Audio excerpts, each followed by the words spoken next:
Hi friends, இன்றைக்கி நம்ம தக்காளி சட்னி எப்படி வைக்கிறதுன்னு பார்க்க போகிறோம். அதுக்கு தேவையான பொருட்கள்: எண்ணெய், வெங்காயம், தக்காளி, கடுகு, கருவேப்பில்லை, உப்பு, வெள்ளைப்பூண்டு, மிளகாய்த்தூள். நான் 3 பெரிய தக்காளி சின்ன சின்னதாக நறுக்கி வச்சுருக்கேன். ஒரு பெரிய வெங்காயம் சின்ன சின்னதாக நறுக்கி வச்சுருக்கேன்.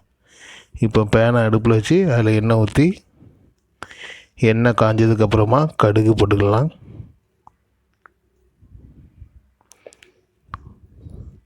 கடுகு வெடித்ததுக்கப்புறமா அதில் கருவேப்பிலை சேர்த்துக்கலாம்.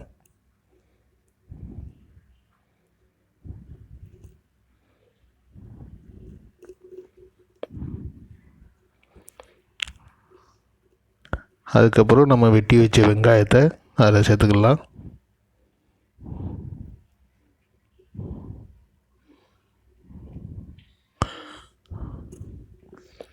வெங்காயத்தை போட்டு வெங்காயம் நல்லா வதக்கிக்கலாம்.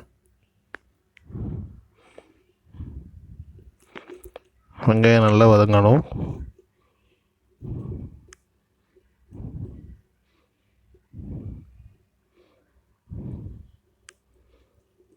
வெங்காயம் நல்லா இப்போ வதங்கிருச்சு.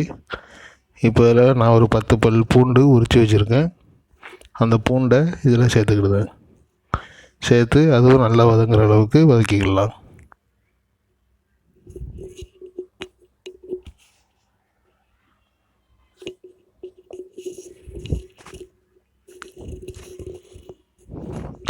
பூண்டு வெங்காயம் நல்லா வதங்கின பிறகு நம்ம வெட்டி வச்சுருக்க தக்காளியை அதில் நல்லா சேர்த்து வதக்கிக்கலாம்.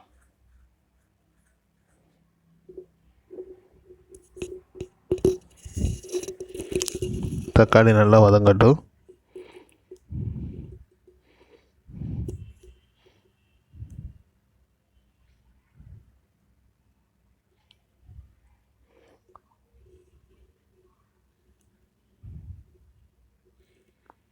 இப்போ தக்காளி நல்லா வதங்கிட்டு பாருங்கள். இது மாதிரி நல்லா வதக்கிக்கணும். இந்த மாதிரி நல்லா வதங்கினதுக்கப்புறமா அதில் கொஞ்சோண்டு காயப்பொடி,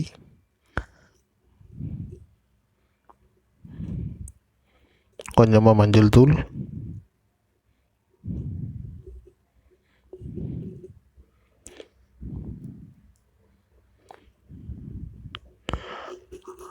அப்புறம் உங்களுக்கு எவ்வளோ காரம் வேணுமோ அவ்வளோ மிளகாய் தூள் சேர்த்துக்கலாம்.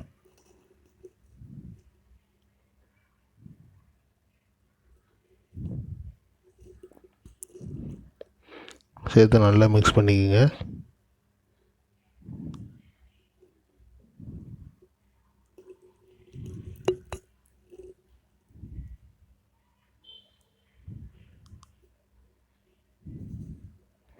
நல்லா மிக்ஸ் பண்ணி அதெல்லாம் பச்சை வாடை போகணும்.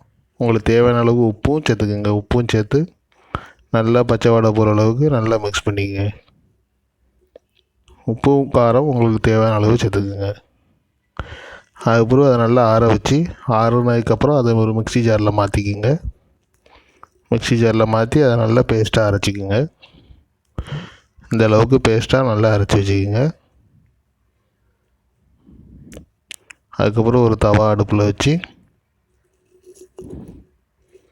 அதில் கொஞ்சம் எண்ணெய் ஊற்றிக்கலாம்.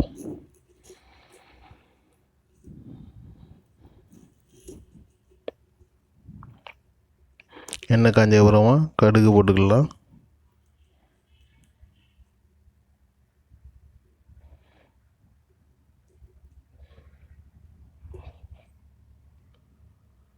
கடுகு வெடித்ததுக்கப்புறமா அதில் கொஞ்சம் கருவேப்பிலை சேர்த்துக்கலாம்.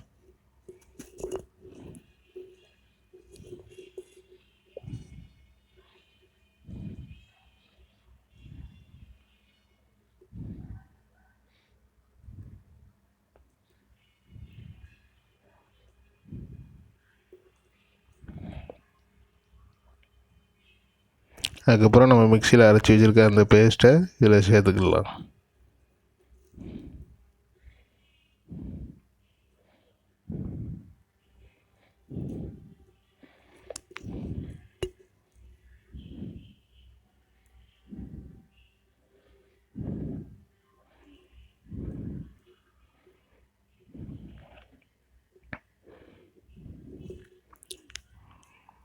லைட்டாக தண்ணி அது இந்த ஜாரில் இருக்கிறத அப்படியே மிக்ஸ் பண்ணி அதையும் ஊற்றிக்கலாம். நல்லா ஊற்றிக்கிட்டு இப்போ நல்லா அது கொஞ்சம் லைட்டாக சுடணும். லேசான கொதிநிலை வரணும், அது வரைக்கும் அதை நல்லா மிக்ஸ் பண்ணிக்கங்க.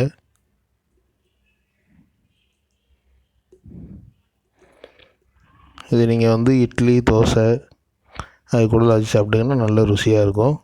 இது மாதிரி நீங்கள் ட்ரை பண்ணி பாருங்கள். இது உங்களுக்கு பிடிச்சிருந்தால் நம்ம சேனலை சப்ஸ்கிரைப் பண்ணுங்கள், பெல் பட்டனை ப்ரெஸ் பண்ணுங்கள். இது மாதிரி எல்லோரும் வீட்டில் செஞ்சு பாருங்கள். செஞ்சு பார்த்துட்டு கமெண்டில் சொல்லுங்கள் எப்படி இருந்ததுன்ட்டு. இந்த வீடியோ பிடிச்சிருந்தால் லைக் பண்ணுங்கள், ஷேர் பண்ணுங்கள், சப்ஸ்கிரைப் பண்ணுங்கள், பெல் பட்டனை ப்ரெஸ் பண்ணுங்கள். இது நல்லா கொதிக்கணும். லைட்டாக கொதிச்சா போதும், ரொம்ப நல்லா கொதிக்க வேண்டாம். இப்போ இந்த மாதிரி கொதிநிலை வந்தோடனே நீங்கள் ஆஃப் பண்ணிடலாம். இன்னொரு நல்ல வீடியோவில் உங்களை சந்திக்கிறேன். தேங்க்யூ.